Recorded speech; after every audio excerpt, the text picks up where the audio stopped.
Bill, you can give me back my Transformer. No, I'm here to talk about The Long Halloween.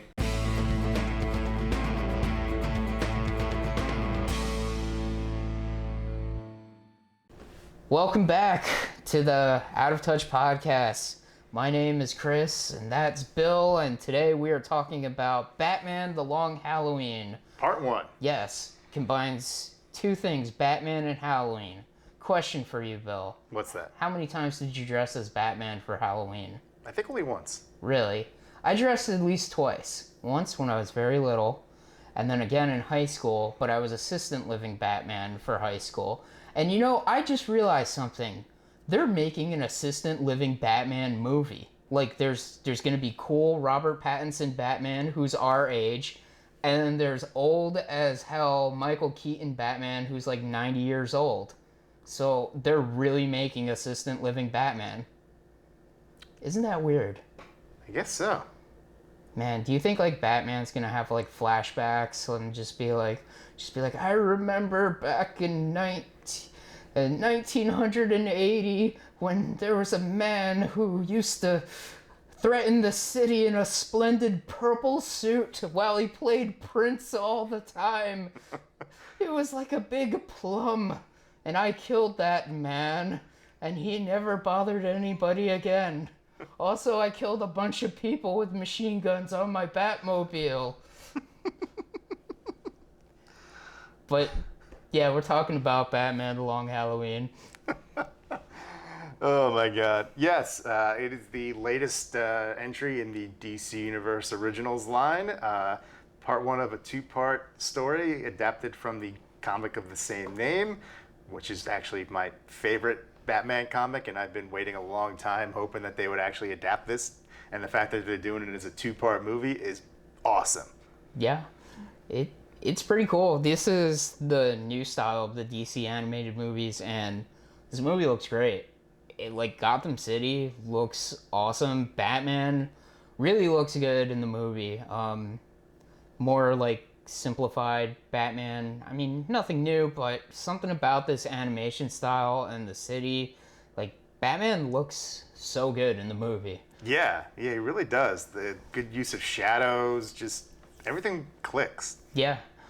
I mean, overall, I don't really know too much about Batman and the Long Halloween, and well, both the animated movie and the comic center around the holiday killer, serial killer who strikes on holidays, specifically targeting members of the Carmine Roman Falcone crime family. okay, mobsters. Yeah, it's a noir detective story, like at its heart.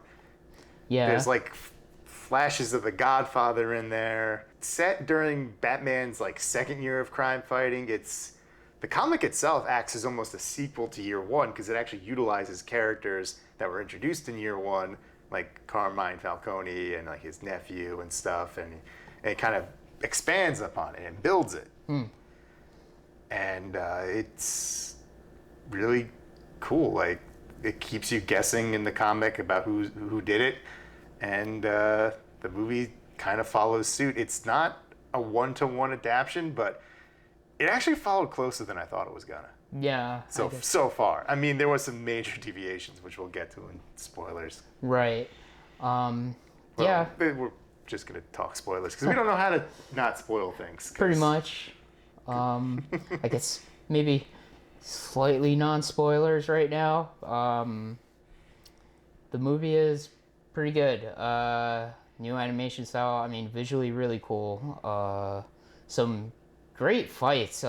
These new movies are really upping the action.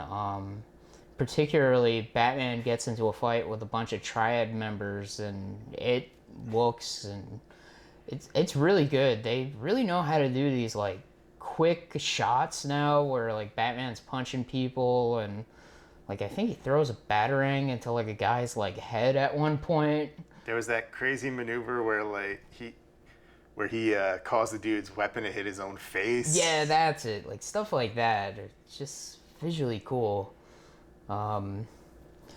Yeah, but I don't know how we go about this, like by just like being like, it's Batman. He's Batmaning about. Alfred is, you know, making his snarky comments.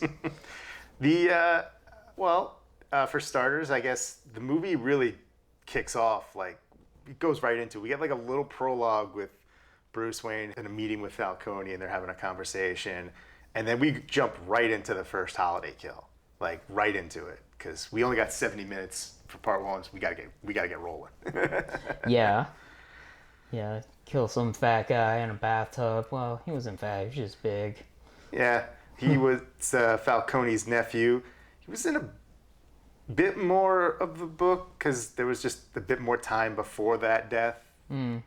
But it works for the movie that we just jump right into it. Man, it's just crazy to me that they've actually made this a movie. I'm just like... You're just like, we just watched it. I can't believe I watched it. It's like, that's Batman. That's what Batman does in the comic. Do you know how long it's been since I've gotten a Batman movie? When did Batman Soul of the Dragon come out? A couple months ago. Yeah, it's been a while. It's been a while, hasn't it? A long time. It's been agony. Yeah. Just waiting for a Batman movie to come. I mean, it's not like there's like at least 2 or 3 Batman movies a year. Sometimes there's not. Sometimes it's just a Justice League movie that features Batman. Or a Ninja Turtles movie with Batman. Or a Scooby-Doo movie with Batman. There's a lot of Batman stuff. Batman is the most popular DC superhero, without a doubt. And one of the most popular superheroes in general. Yeah, most likely. Well, definitely. Best way I could think about it is just like talking about like some of the big differences, and the one of the biggest changes up front is just the relationship between Carmine Falcone and his son Alberto. Yeah, I've only seen the movie, so I'm like... Well, in the comic, he's just kind of I guess you would say, the good son. Oh, I sent this is my boy, I sent him to college. No, you don't worry about these matters, son. Like, he was cold and kind of distant to his son, but he was never outright hostile like he was here. He was like downright abusive towards him. I mean, he was abusive towards him in this. Yeah. And it really kind of makes you think, oh, yeah, this is why he would be the holiday killer. Except, pretty definitively not the holiday killer. Definitely not. Shot a bunch of times, and then we literally saw him fall into a blade. Yeah, that was pretty brutal. These DC movies like to sneak in like some like graphic violence every once in a while. And this one's only one of the PG-13 ones. God forbid this was an R-rated one. I actually thought this might have been one, but I looked and I was like, oh no, it's only PG-13. Yeah. But apparently you can get away with a lot more with animation PG-13 than you can live action. Blood and guts, okay. As soon as you show certain body parts, though, uh-oh. R-rating. Yeah. Like, Selena, keep that dress just a little bit up higher. Yeah. But I guess, you want me to give some spoilers for the comic? I don't know if you care, because it might potentially spoil the second movie. I don't know. Oh, I don't know. Well, I mean, we don't really know what's happening in the second movie, so, like, you could be completely wrong, and, like, the holiday killer is somebody totally different, like they did with Batman Hush. Where the Hush was just the Riddler, or... Spoilers. Oops. Or in Gotham by Gaslight, where Jack the Ripper was Gordon. Oops. Spoilers. I mean, to be fair, at least in Gotham by Gaslight, that was actually a legit cool twist, whereas in the comic book, it was just blatantly obvious that the Jack the Ripper was this guy, Jack, in the story. At least the animated movie included a fake out where oh, so Jack the Ripper's Two-Face. Oh no. Yeah. It's a lot of these like epic Batman stories I always notice have like, it's like, why are they always doing Two-Face origin? Like, to be fair, Long Halloween's kind of... It did it first? Kind of. Okay. At least, I mean, obviously it's not the first time we got Two-Face's origin, but this was kind of like this is the one that the Dark Knight took influence from. Right. This book is also apparently a big influence on the upcoming The Batman. Makes sense. And I kind of get the vibes from the trailer. You know, it's not the holiday killer or anything like that, but it's got that noir. There's a murderer out there committing crimes, and it's the Riddler. It's fucking the Riddler. He's in the trailer. Yeah. Though maybe there's more than just the Riddler. We don't know. But cool thing about the Long Halloween, and we've only got like a taste of it here, is that because it stretches an entire year, we get to see a good chunk of Batman's rogues. Like in this, we get the Joker, we get Catwoman, we get a little Solomon Grundy appearance. Oh, Calendar Man. We got a couple cameos in Arkham. Yeah. And we got the little post-credit stinger at the end with a certain poisonous plant lady. Yeah. I think her name is Pam. Pam. Yeah, Pam. Yeah. I guess like we're all over the place, but you know, I will say one thing is this movie, Joker, was really fun. Like I like the more fun but like crazy Joker than the like just like, you know, psychotic weird Joker they seem to be really into now. Like that Joaquin Phoenix type Joker, I was just like, I don't really like that. He's not fun. He's like sick. Like, what about the Jared Leto Joker? Spoilers, we're doing Suicide Squad next week. That's gonna be a rough watch. Man. But yeah, Joker was really fun. He reminded me a lot of the Joker in Under the Red Hood. Yeah, I could see that. I mean, he was voiced by Troy Baker, and he's been doing Joker a lot lately. What do you think of Troy Baker? I mean, it's a little kind of a Mark Hamill impression, but yeah. I think he does enough of his own that it still sounds pretty good. I only have one peeve with him. I think he does a really good job. I kind of wish he was kind of doing his own thing more than like a Mark Hamill impression. But he has this like weird like Pee Wee Herman laugh. Like he has this like cackle that he does a lot as the Joker that like is kind of like I can't even mimic it because I would sound terrible, but the way Pee Wee Herman laughs, like he does this that, like weird, I can't do it. I don't want to do it because he does that like type of laugh, and this Joker does that a lot, you know? Didn't bump into that at all. Yeah, I was kind of like, that's odd, but yeah, I mean, I would prefer it if maybe he was doing like a new type of Joker voice. Well, I mean, one of the earliest times I remember him doing Joker was Arkham Origins, I think, and he was specifically supposed to be a younger version of the Mark Hamill Joker anyway, so it's kind of what he was hired to do, and that's just the Joker voice he has. Yeah. You know? Oh, we can't get Mark Hamill? Just get that Troy guy. Yeah. He's cheaper. He's close enough. I will say I like the Joker's design in this just because, like, he is such a weird-looking human being that it's just like, hey, there's, like, this, like, tall, lanky guy, like, shopping right now. Oh, man, if you think he looks weird in this, you should see how he looks in the comic. I bet. Like, I can picture the Joker just being at, like, you know, the grocery store and be like, ketchup? Ketchup. Oh. Whoa, look at that. He looks like the Max a little bit. And he gets even more, like, exaggerated in some points. Whoa, that is an underbutt. To say the least. Yeah, crazy looking. It's a very exaggerated design. The art in the comic is very different. I mean, I enjoy it for a comic, but I don't think it would have looked good in the movie, so I'm kind of glad the movie went its own way art-wise. Though there's flourishes in the designs, like the Joker's more lanky appearance is similar, but not quite the same. Catwoman has a completely different outfit than she does in the comic, which I'm fine with. Yeah. And, you know, Batman just kind of looks more the streamlined, normal Batman. Yeah. You don't need to over-design Batman. Sometimes when they do, it's just kind of like, he looks too busy, but lately they've been doing a good job with him. I mean, the only real times I think when Batman's over-designed is kind of the way he looks in, like, Injustice. Yeah, I mean, everyone's over-designed in Injustice. Yeah, like... That's kind of their gimmick. Yeah. Look at how armored we are. I know. It's like, we gotta fight Superman because he's bad now. Even before that. I mean, they're making an Injustice movie. So, Yep. that'll be interesting. Yeah, I'm sure it'll be violent as hell. Yeah.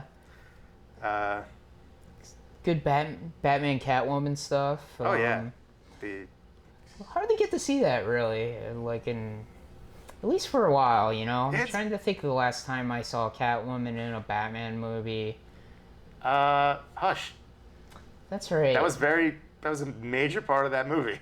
Yeah, I guess now it's like a new thing, though, and I'm like... I don't know, I like the Batwoman, Catwoman stuff, you know? It sucks that it... Catwoman? Oh. What kind of Whoops. what kind of websites you been going on, pal? Nothing. No. Man, you threw me off. You putting me in a Rule 34 portal, and I'm just like... Hey, you brought it up, not me. I'm dyslexic. What is saying woman instead of man have to do with dyslexia? I get things confused, they get backwards. I don't know. Whatever. So Batman, Catwoman. If anything, you should be saying man-bat. Man-Bat. So Batman and Catman. I mean, I know you did that one on purpose. yeah. Yeah, I like the Batman, Catwoman stuff. It never works out, though, for them. No. Not even in the comics. They're gonna get married, and then they're like, no. The only time it worked out was The Dark Knight Rises. Yeah, I guess it is, isn't it? Yeah. Didn't work out in the 60s because Catwoman just wouldn't not be a criminal. Yeah, Batman's like, stop stealing stuff. Then Batman, it's like, you stole my heart. And, she faked her own death in Batman Returns, and it's all just tragedy. Yeah. But, yeah, interesting. I don't know where exactly they're taking Catwoman in this movie. It seems to me that they're actually borrowing some stuff from Dark Victory. Right, you said that. Yeah, so- because there's something that they're kind of implying here that I don't want to spoil because it's not from this movie, and it might come up in the next one, but it is something not from The Long Halloween, but it is from its direct sequel, Batman Dark Victory, which I would also like to see an adaptation from. Please. Yeah, do it. Come on. And make Batman versus TMNT too, you cowards. You teased us with a Shredder Joker, damn it. This is the show where we demand DC to make stuff. Just animated things. I'm Yeah. not like a psychopath who wants you to spend $250 million on a Justice League sequel no one's going to go see in the theater. True. I just want you to spend like $5 on an animated cartoon. $5. I mean, it's significantly cheaper than whatever the hell they spend on those live action things. Yeah. They're like, somebody at DC watches, they're like, $5, huh? And it's like that like weird Russian itchy and scratchy cartoon from like The Simpsons. Where I just watched that episode. like Batman. Worker in Paris. Yeah. Batman's just like talking some language, and then that animation Dude, it's just going to flips be out. one of these things and like a 1980 Ninja Turtle hand puppet. Yeah. It's whatever they had lying around the office. And now, a special first look at Batman vs. Teenage Mutant Ninja Turtles 2.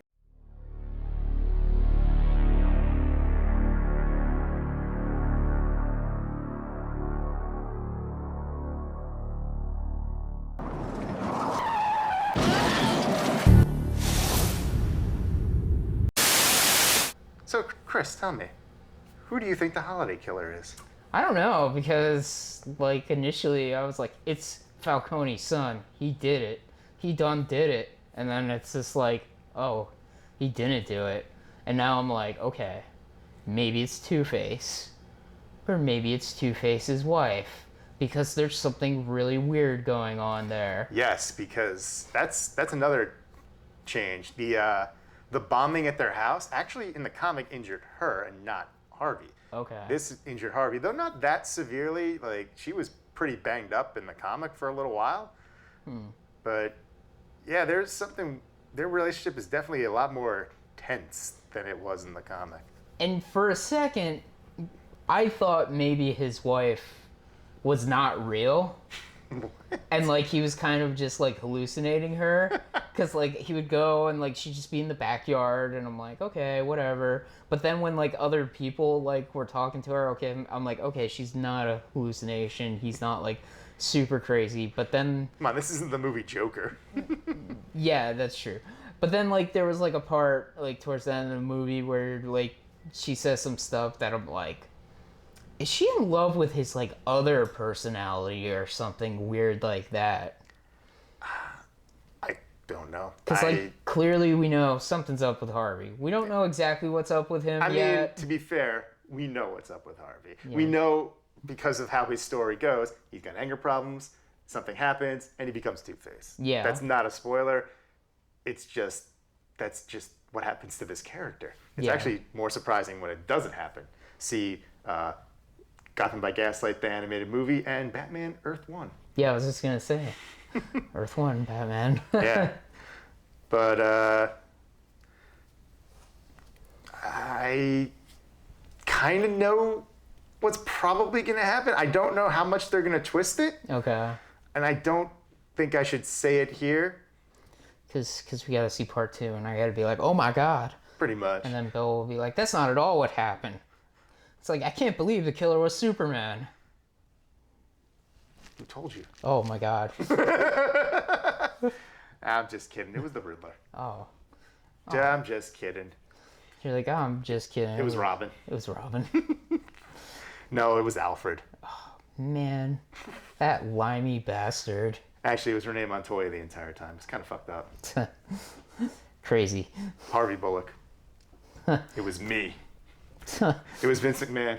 Yeah, I don't know. Maybe it'll be some like new character we haven't seen yet. I don't think it'll. I mean, there are a few characters that haven't popped up yet, like Falcone's daughter, though she's not there in the comic yet at this point in the time, because we cover from October to New Year's, and we get the kind of tease of where like February goes, because that's kind of where the Poison Ivy thing kind of happens, and they only covered like quarter of a year. Shit, they gotta get rolling.